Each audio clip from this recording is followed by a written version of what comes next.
Shalom,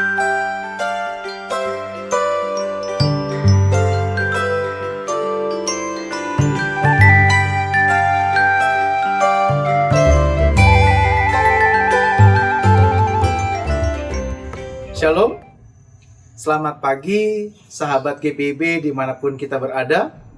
Puji Tuhan, kita masih dipelihara oleh kebaikan Tuhan dan bersyukur kita jumpa kembali dalam program Morning Call GPIB. Saat ini bersama dengan saya, Pendeta Liat Sihotang dari GPIB Jemaat Nehemia Cibogo. Mari kita satu hati memohon pertolongan Tuhan, kita berdoa. Terima kasih Tuhan buat kesempatan saat ini. Kami akan membaca Alkitab-Mu dan merenungkannya bersama. Tuhan berkati kami dengan roh hikmat, beri pengertian, bahkan jadikan kami menjadi pelaku firman Tuhan yang semakin setia. Layakan kami Tuhan, terlebih hamba kecil-Mu ini. Dalam Yesus kami berdoa. Amin. Bagian Alkitab yang kita baca renungkan pada saat ini dari surat Roma, pasal yang kelima, ayat yang pertama sampai dengan ayat yang ketujuh. Demikian firman Tuhan. Sebab itu kita yang dibenarkan karena iman, hidup dalam damai sejahtera dengan Allah melalui Tuhan kita Yesus Kristus. Melalui Dia, kita juga beroleh jalan masuk oleh iman ke dalam anugerah ini. Di dalam anugerah ini kita berdiri dan kita bermegah dalam pengharapan akan menerima kemuliaan Allah. Bukan hanya itu saja, kita malah bermegah juga dalam kesengsaraan kita. Karena kita tahu bahwa kesengsaraan itu menimbulkan ketabahan. Ketabahan menimbulkan tahan uji. Dan tahan uji menimbulkan pengharapan. Pengharapan tidak mengecewakan, karena kasih Allah telah dianugerahkan ke dalam hati kita oleh Roh Kudus yang telah dikaruniakan kepada kita. Karena waktu kita masih lemah, Kristus telah mati untuk kita, orang-orang fasik, pada waktu yang ditentukan oleh Allah. Sebab tidak mudah seseorang mau mati untuk orang yang benar, tetapi mungkin untuk orang yang baik ada orang yang berani mati. Demikian pembacaan Alkitab, terpujilah Kristus. Sahabat GPIB, dari bacaan kita saat ini, kita bisa melihat ada dua kata kunci yang cukup dominan, yaitu tentang kebenaran dan kebaikan.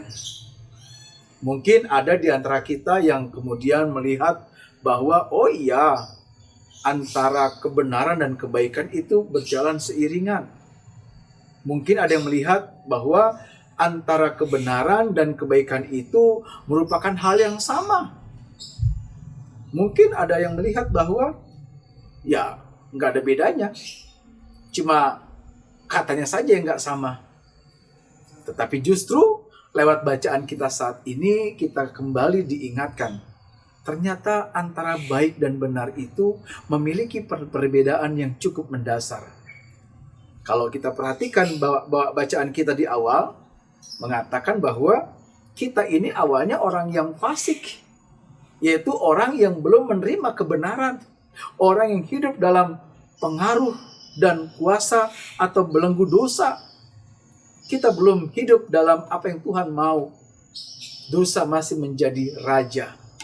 Tetapi kemudian dikatakan dalam Kristuslah yang menjadi jalan kita. Kristuslah yang menjadi satu-satunya cara kita menjadi orang yang benar. Sekalipun saat itu mungkin saat kita fasik, kita dianggap orang yang baik.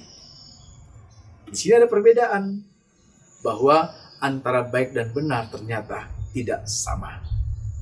Hanya Kristuslah kemudian dikatakan menjadi syarat utama supaya kita masuk dalam kebenaran itu. Dan di situ kita juga melihat bahwa ada satu hal yang saling diteruskan atau meneruskan, yaitu bicara tentang bagaimana saat kita dalam kebenaran, bukan saja senang kita kemudian bisa bermegah, Justru di dalam kesengsaraan, dalam segala hal yang tidak menyenangkan, justru kata bacaan kita, disitulah kita juga mendapatkan kemegahan atau kita bermegah di situ. Kenapa?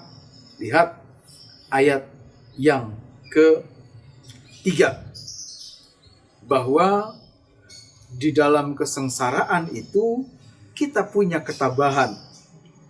Dalam ketabahan itu kita memperoleh tahan uji. Dan dalam tahan uji itu kita memperoleh pengharapan. Dan tentu pengharapan di sini pengharapan yang tidak mengecewakan, yaitu pengharapan yang dasarnya adalah kebenaran, bukan sekadar kebaikan. Oleh karena itu pagi ini saat kita memulai segala aktivitas kita mau diajak oleh Tuhan, ayo supaya kita memiliki apa yang benar itu. Dan satu-satunya jalan, satu-satunya cara, satu-satunya pintu masuk kepada kebenaran adalah Kristus. Akulah jalan dan kebenaran dan hidup. Tuhan memperkenalkan dirinya kepada kita seperti itu. Jadi mari, kalau kita mau berkaca, bercermin kepada kehidupan yang sedang kita jalani, kira-kira apakah kebenaran itu menjadi bagian hidup kita?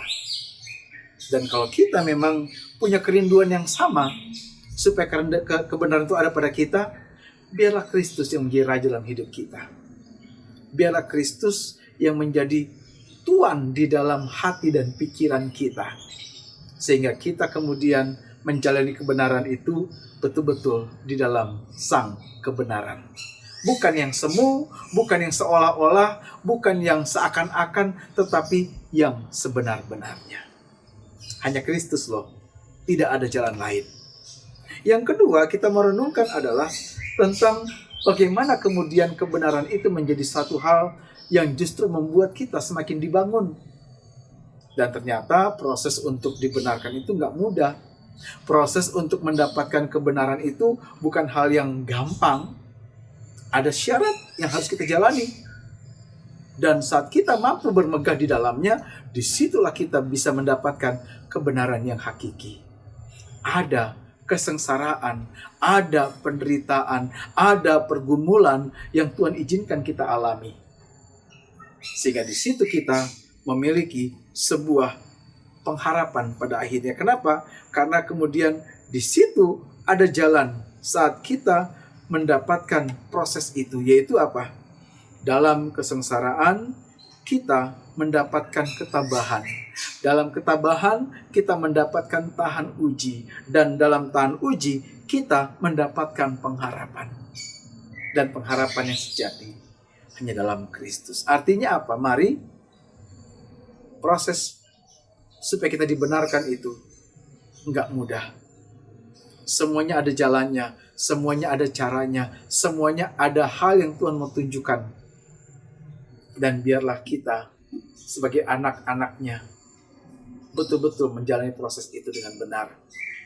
Memang ada hal yang harus kita tangisi mungkin, ada hal yang harus kita ratapi, ada hal yang harus kita kemudian termenung di dalamnya dan berpikir dalam diri kita masing-masing, kenapa Tuhan sampai aku merasakan seperti ini? Ingat, Tuhan punya niat yang mulia dalam setiap proses hidup kita. Dan yang terakhir, di sini Paulus memberikan sebuah penyataan yang begitu mendalam. Ada orang yang memang mau menderita atau bahkan mati untuk orang baik. Tapi tidak ada orang yang mau menderita untuk orang yang benar. Dan ternyata Yesus mengambil jalan itu. Ia mengambil jalan itu kenapa? Karena dia tidak memandang kita baik. Kita bukan orang baik. Tetapi kita orang yang ia mau benarkan. Sehingga karena supaya kita benar, ia mau rela mati buat kita. Jadi penderitaan Kristus, pengorbanan Tuhan, ini bukan sekadar bagaimana tentang diri kita. Tapi ini justru bicara tentang bagaimana dia yang mau berkarya dalam diri kita. Ingat, hidup kita cerita tentang Tuhan, bukan tentang kita. Di masa Advent ini, kita boleh renungkan bagaimana Tuhan mempersiapkan segala hal, segala sesuatunya untuk ia datang ke dunia dan supaya dunia diselamatkan. Mari kita renungkan, kita hayati proses Advent pertama ini menjadi proses kita kemudian berefleksi, proses kita mengoreksi, proses kita kemudian melihat ke dalam diri kita masing-masing. Gak perlu pusing sama orang, bukan urusan kita orang lain, tapi lihat diri kita, bagaimana kemudian kita boleh hidup dalam Tuhan dan sesama. Kiranya Tuhan menolong kita, dan biarlah kita menjadi orang yang bukan sekadar baik, tapi justru kita benar dalam Tuhan. Tuhan memberkati. Amin. Kita berdoa. Terima kasih Tuhan untuk firman yang boleh kami renungkan saat ini. Kiranya Tuhan boleh menolong kami supaya kami mampu mengerti, menghayati, bahkan kami juga boleh menjalankan dalam kehidupan kami masing-masing.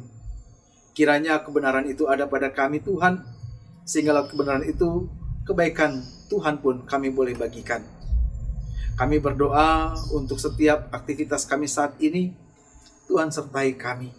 Biarlah kami terus hidup dalam jalan kebenaran-Mu. Kami berdoa buat semua mereka yang menjadi korban dari berbagai banyak bencana yang terjadi khususnya di negara kami ini, baik di sekitar daerah Gunung Semeru maupun di sekitar daerah Sumatera. Tuhan, Engkau hadir bagi mereka. Engkau juga tolong mereka Tuhan dengan kasih kebaikan-Mu. Mereka yang kehilangan, biarlah Tuhan kuatkan. Dan kami Tuhan boleh pakai sebagai tiang doa atau bahkan juga berkat bagi mereka. Kami berdoa buat setiap keluarga kami, berkati masing-masing mereka dalam setiap aktivitas, terlebih di hari ini. Tuhan menyertai semua gereja-Mu di mana ada. Dan biarlah di mana kami Tuhan pakai di GPIB, Tuhan pun jadikan kami sebagai alat untuk terus menyatakan tentang kebaikan dalam persekutuan, pelayanan kesaksian yang Tuhan percayakan. Terima kasih Tuhan.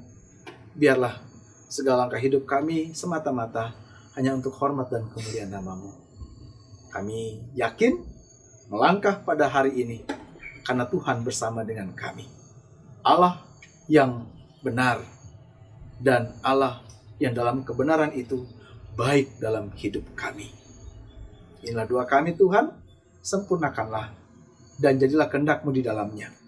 Berkati mereka yang saat ini mengasihi kami, juga berkati mereka yang saat ini membenci kami. Semua doa ini kami bawa dalam Yesus Tuhan kami yang hidup. Amin. Demikian perjumpaan kita pada saat ini. Selamat beraktivitas, Tuhan Yesus memberkati. Salam.